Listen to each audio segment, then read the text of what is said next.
Is your olive oil really healthy? Years ago, we learned that olive oil is one of the healthiest cooking oils around.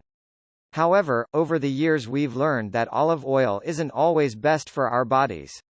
The problem is that when oil is heated, it can become carcinogenic, that is, it can cause cancer. The point at which this happens is called the smoke point, and it's different for different types of oil. Types of olive oil. There are three basic types of olive oil. Extra virgin olive oil is made by pressing olives.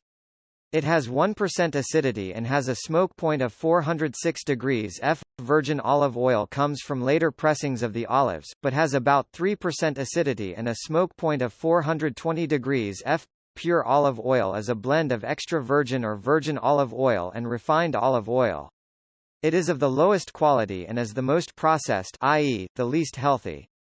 There is also fino, a blend of extra virgin and virgin olive oil that has a smoke point of 320 degrees F, and light filtered to remove most of the sediment and with a smoke point of 468 degrees F.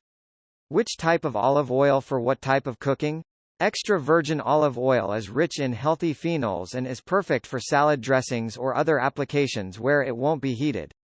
Above 200 degrees F, extra virgin olive oil loses its phenols.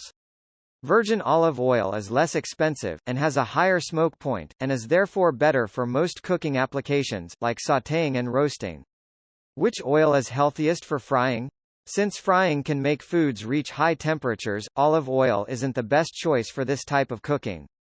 Oils with higher smoke points, such as peanut oil, are best for frying. What cooking oils should you avoid? There are several oils that are popular, but have questionable health qualities. For example, one might think vegetable oil should be healthy. It's made from vegetables, after all.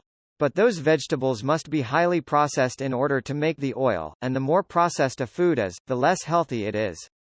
In addition, vegetable oil contains genetically modified GMO corn. Some studies show that GMO foods may have serious health risks. Other oils to avoid include canola, safflower, sesame, sunflower, and soybean. In addition, it should be noted that good old butter, not margarine, which is vegetable oil, is healthier to cook with than any of these oils, as long as you're cooking at low temperatures.